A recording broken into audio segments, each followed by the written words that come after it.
મુખ્યમંત્રી શ્રી ભૂપેન્દ્રભાઈ પટેલે બનાસકાંઠા જિલ્લાને ₹1,000 કરોડથી વધુના વિકાસ કાર્યોની ભેટ આપશે।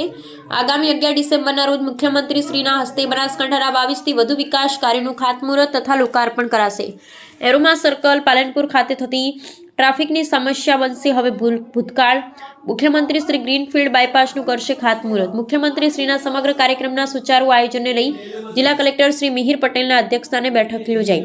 મુખ્યમંત્રી શ્રી ભૂપેન્દ્રભાઈ પટેલ આગામી 11 ડિસેમ્બર 2025ના રોજ બનાસકાંઠા જિલ્લાને ₹1,000 કરોડથી વધુની રકમના વિવિધ વિકાસ કાર્યોની ભેટ આપશે।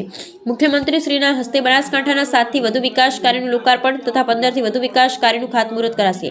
મુખ્યમંત્રી શ્રી ભૂપેન્દ્રભાઈ પટેલના હસ્તે ઉમરદશી નદી ઉપર 6 માર્ગીય રસ્તાને અનુરૂપ નવીન 4 માર્ગીય પુલનું ગઠામણ, જંકશન ઉપર વીયુપીના કામનું, પીએચસી મડાણા ગઢ, પીએચસી વેડંચા પાલનપુર ખાતે અનુસૂચિત જાતિના વિદ્યાર્થીઓ માટે આધુનિક સુવિધાસભર સરકારી કુમાર છાત્રાલયનું, તિડોતર પ્રાથમિક શાળા અને સેજલપુરા પ્રાથમિક શાળાના 22 નવીન વર્ગખંડોનું લોકાર્પણ કરાશે।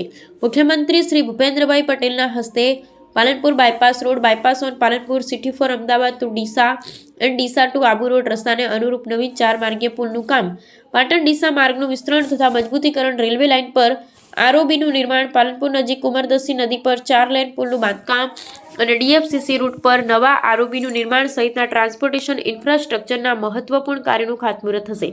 આ સાથે ડીસામાં વિવિધ સરકારી કચેરીઓના કેમ્પસ ડેવલપમેન્ટ, વિરુણા બસ સ્ટેશનથી દેવપુરી બાઈ મંદિર રોડ તેમજ એટાથી ગોલા રોડના વિકાસ કાર્યો, પાલનપુરમાં જિલ્લા શિક્ષણ અને તાલીમ ભવનનું નવું બિલ્ડિંગ, કન્યાઓ માટે 250 ક્ષમતા ધરાવતી આદર્શ નિવાસી શાળા, છાત્રાલય સમૂહ મોટા રામપુરા મોટા અને જૂના ડીસા ખાતે પીએચસીના નવા બાંધકામ તેમજ પાલનપુર સ્ટ્રોમ વોટર પ્રોજેક્ટના કાર્યનું ખાતમુહૂર્ત કરાશે। મુખ્યમંત્રી શ્રી ભૂપેન્દ્રભાઈ પટેલ પાલનપુર રામલીલા મેદાન સ્થિત સશક્ત નારી મેળાની મુલાકાત લેશે તથા પાલનપુર ટાઉન હોલ ખાતે કાર્યક્રમ યોજાશે। મુખ્યમંત્રી શ્રીના સમગ્ર કાર્યક્રમના સુચારુ આયોજનને લઈ આજરોજ જિલ્લા કલેક્ટર શ્રી મિહિર પટેલના અધ્યક્ષસ્થાને કલેક્ટર કચેરી પાલનપુર ખાતે સંબંધિત અધિકારીશ્રીઓ સાથે બેઠક યોજાઈ હતી।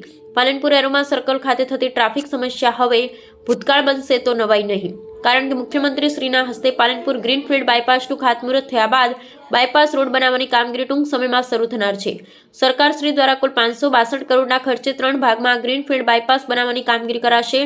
વર્ષો જૂની બનાસકાંઠાના નાગરિકોની ટ્રાફિક સમસ્યાની રજૂઆતને પગલે મુખ્યમંત્રી શ્રી ભૂપેન્દ્રભાઈ પટેલે આ કામગીરીને ઝડપથી પૂર્ણ કરવા અધિકારીશ્રીઓને દિશા નિર્દેશ આપ્યા હતા, જેના પગલે ઝડપથી જમીન સંપાદન થયા બાદ હવે ખાતમુહૂર્ત કરાશે।